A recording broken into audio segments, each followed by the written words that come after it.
Hi, I have a little bit of like a rough script to follow, so please bear with me because it's gonna be rough, but I've recently come out of what feels like a coma of numbness. I don't know what brought me out, but that's the scariest part. I had just been beating up on myself for a while, like a cycle of doubt and anxiety. And when you're in these eras, you hear, you can't hate yourself into someone you love. You're going to get better, but it feels never ending. It feels like that's the rest of your life. I'm happy right now. I can see the vast room for expansion into myself, the opportunities that I have. I can see how much inspiration and untapped potential there is in me.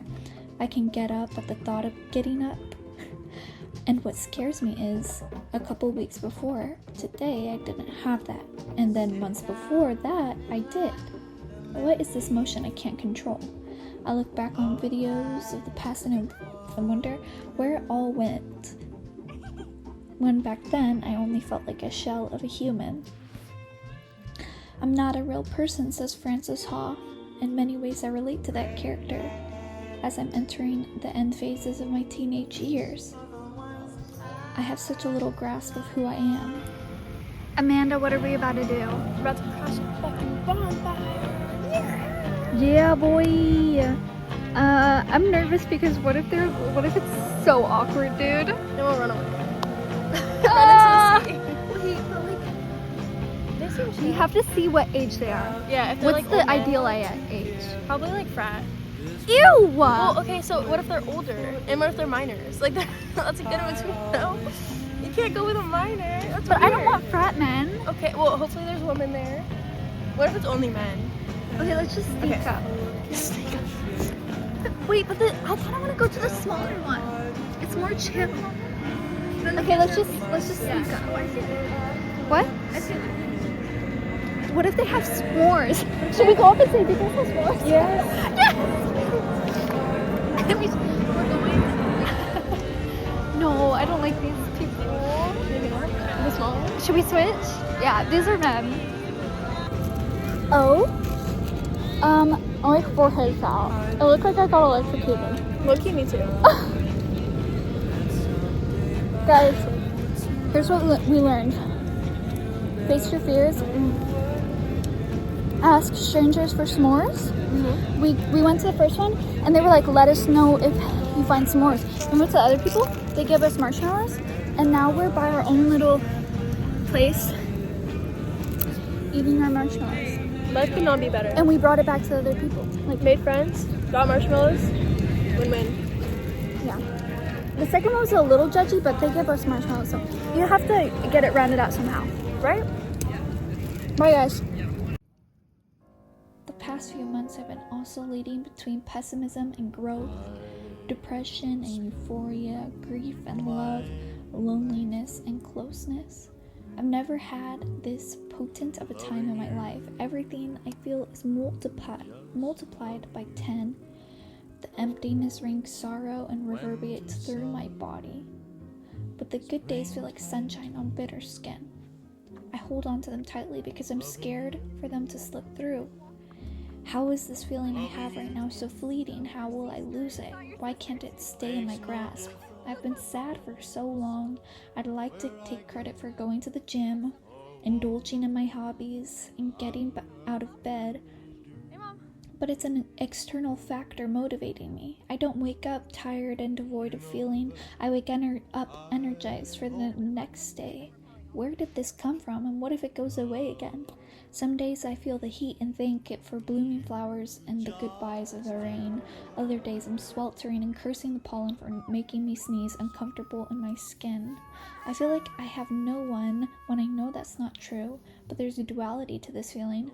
One where I'm lonely and isolated and feel nothing can reach me. Another where I don't want anyone else and my solitude pushes me on to find myself. I think I know I'm growing up because I think in terms of weeks instead of days. When something is 3 weeks away, it no longer feels far. That scares me. Time is speeding up and I have so much I want to do. People in my life are weird. I have friends of new and friends of old. Work on a ring with me. I have to shave down the edge of the spoon, so I'm like starting off with a fork like this, and I just cut off some of each side, and I'm shaving it down now to make it nice and so it doesn't cut. Ugh. You know, I'm out of breath. I'm walking from my neighbor's house who is just having a party. Safety first.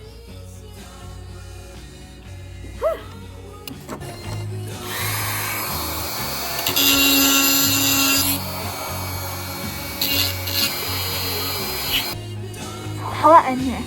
Ugh. Guys, I've been polishing the wrong fucking thing. I've been supposed to be polishing this, I've been polishing this, I was like, why is it so rough? I swear it wasn't this rough when I left.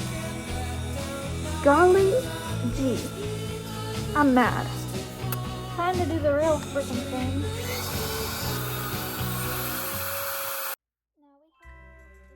I have a friend that feels like it's teetering on the brink of something more, but I don't want something that teeters anymore. With love, I want the scale to be weighted to the floor, sending me up. I don't think love should be that difficult, or at least the feeling of love. I want it to be loud and clear, and teetering does not support that message. I worry about the balance at times, but I think that it'll be okay. If things can survive the seesaw, I think that means they're strong, and if they don't, it's not meant to be. I've recently just got over something from my past I've been struggling over for a long time. I've been embarrassed that it's taken me so long to get over it when I have been ruminating on it for way too long. Too long to be hurt over it. An unreciprocated hurt. Maybe getting over that feeling is the wrong word. I feel like my wound has turned into a scar, and I can look at it and say, damn, that hurt so much, and my body cringes at the thought, but it doesn't ail me anymore. I think that my hurt was equal to the importance that this thing had over me. When you don't allow yourself to be hurt for something while it's happening, and then it leaves, you have a lot of catching up to do. And it's a reminder, the wound is a reminder of the warning signs. I think we should love our scars. I just really want to keep improving, and I think my YouTube videos help inspire me to keep growing. I'm just so scared to post because I'm scared that what I've been doing is not good enough. Never kissed an angel. Let me kiss one.